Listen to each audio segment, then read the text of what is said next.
شہرنامہ آواز میں آپ کی میزبان سمینہ خان آج 9 نومبر کے خاص خبروں کے ساتھ حاضر۔ امریکی صدارتی انتخابات کا نتیجہ نیتن یاہو کے لیے دھچکا، فلسطینیوں کے لیے کیا یہ ایک امید کی کرن ہے؟ پیش ہے ایک رپورٹ۔ جو بائیڈن کی امریکہ کے صدارتی انتخاب میں جیت اسرائیل کے وزیر اعظم بنجامن نیتن یاہو کے لیے ایک دھچکا ہے، جو صدر ڈونلڈ ٹرمپ کے مضبوط حلیف ہیں، جبکہ ماہرین کا کہنا ہے کہ اس سے واشنگٹن اور فلسطینیوں کے درمیان نئے تعلقات کو فروغ مل سکتا ہے۔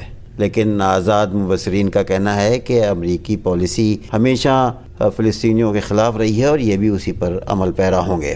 ایک رپورٹ کے مطابق نیتن یاہو نے کہا ہے کہ وائٹ ہاؤس میں ٹرمپ اسرائیل کا اب تک کا سب سے مضبوط حلیف تھا، جبکہ ریپبلکنز نے اسرائیلی وزیر اعظم کے حق میں پالیسیز اپنائی تھیں۔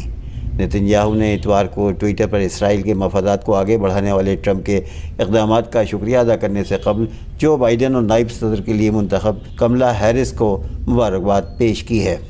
ٹرمپ نے یک طرفہ طور پر 2015 کے ایران جوہری معاہدے کو ختم کر دیا تھا، جو نیتن یاہو کا ناپسندیدہ تہران اور عالمی قوتوں کے درمیان ایک معاہدہ تھا۔ انہوں نے یروشلم کو اسرائیل کا غیر منقسم دارالحکومت تسلیم کرنا، بین الاقوامی اتفاق رائے کو توڑتے ہوئے امریکی سفارت خانے کو شہر میں منتقل کرنے جیسے اقدامات بھی کیے تھے۔ انہوں نے گولان کی پہاڑیوں پر بھی اسرائیل خود مختاری کی حمایت کی، جسے شام سے قبضہ کر لیا گیا، اور مقبوضہ مغربی کنارے میں یہودی آباد کاریوں پر تنقید کرنے سے گریز کیا۔ ٹرمپ نے گولان کی پہاڑیوں پر بھی اسرائیل و خود مختاری کی حمایت کی تھی، جسے برا سمجھا گیا تھا، لیکن انہوں نے کسی بات کی فکر نہیں کی۔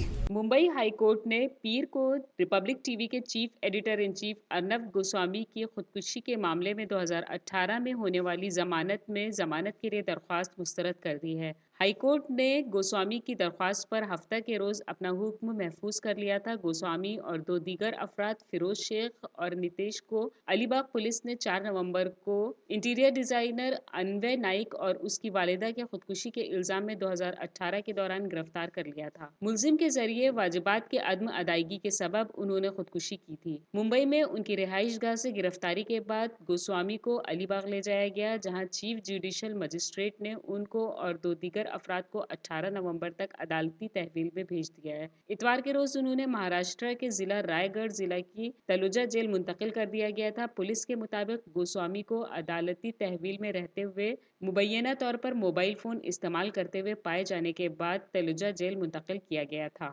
دیوالی سے قبل دہلی میں کورونا اور فضائی آلودگی بے قابو ہوتی نظر آ رہی ہے۔ اگر یہی حال رہا تو تہوار کے اس موسم میں آئندہ چند دنوں میں کیا حال ہوگا، اس کا اندازہ لگانا مشکل ہوتا جا رہا ہے۔ راجدھانی دہلی میں آلودگی کی وجہ سے آسمان میں کہرے کی چادر کے درمیان سانس لینا مشکل ہوتا جا رہا ہے۔ دمے کے مریضوں کا برا حال ہے، بچے اور بوڑھے بھی بہت سی پریشانیوں کا سامنا کر رہے ہیں۔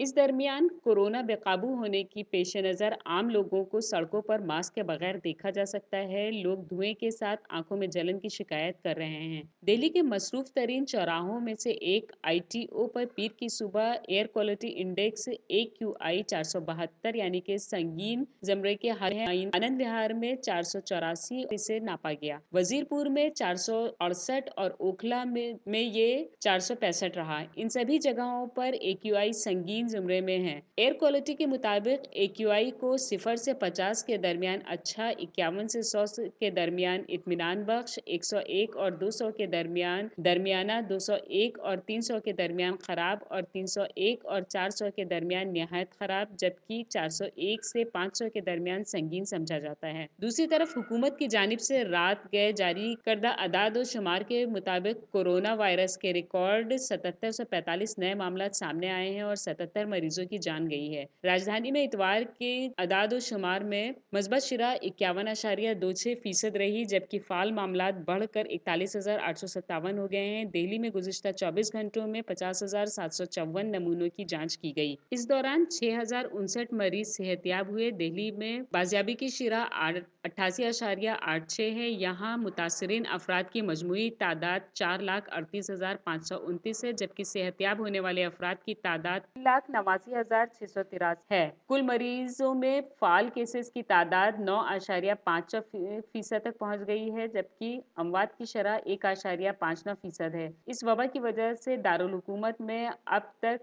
6,989 افراد لقمہ اجل بن چکے ہیں۔ اور اب آخر میں ایک دلچسپ خبر۔ ٹوکیو عموماً مچھلی پکڑنے کے مقابلے میں سب سے بڑی مچھلی پکڑنے کو کامیابی سمجھا جاتا ہے، لیکن جاپان میں سب سے چھوٹی مچھلی کو پکڑنا ہی سب سے بڑا کام سمجھا جاتا ہے۔ اور دلچسپ بات یہ ہے کہ اس مقابلے میں ڈور سے ہی مچھلی پکڑی جاتی ہے۔ اس عمل کو خرد ماہی گیری یا مائکرو فشنگ بھی کہا جاتا ہے۔ جاپان میں سینکڑوں سال سے یہ روش جاری ہے، جسے ٹاناگو فشنگ کہا جاتا ہے۔ اس میں سکے جتنی چھوٹی مچھلی کو گرفت میں لینا ہی سب سے بڑی مچھلی پکڑنے کا اہم کارنامہ سمجھا جاتا ہے۔ اس مقابلے میں چھوٹی مچھلی پکڑنے کو مہارت سمجھا جاتا ہے۔ جاپان میں شروع سے ہی چھوٹی چیزوں کی روش کو ہر جگہ دیکھا جا سکتا ہے۔ بونے درختوں کا ہنر بھی جاپان سے آیا ہے۔ جاپانی چھوٹے گھر بنانے میں بھی ماہر ہوتے ہیں اور اب چھوٹی مچھلی پکڑنے میں بھی انہوں نے مہارت حاصل کر لی ہے۔ تاریخی لحاظ سے 200 سال قبل سامورائی عہد میں چھوٹی ترین مچھلیاں پکڑنے کا رجحان پیدا ہوا تھا۔